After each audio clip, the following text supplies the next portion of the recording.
Ito ang balita ngayon na nayayanig sa iyong umaga. Dani Pangilinan na kay Bel Mariano, she won my heart. Sabi nga sa interview ng mga Marites, siya yung nagparamdam sa akin ng kakaiba.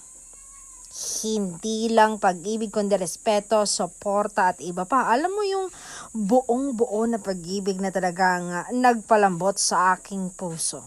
She won my heart. Yung tipong nung nakilala ko siya ay grabe. Sabi ko talaga, siya ang para sa akin. Siya ang aking the one.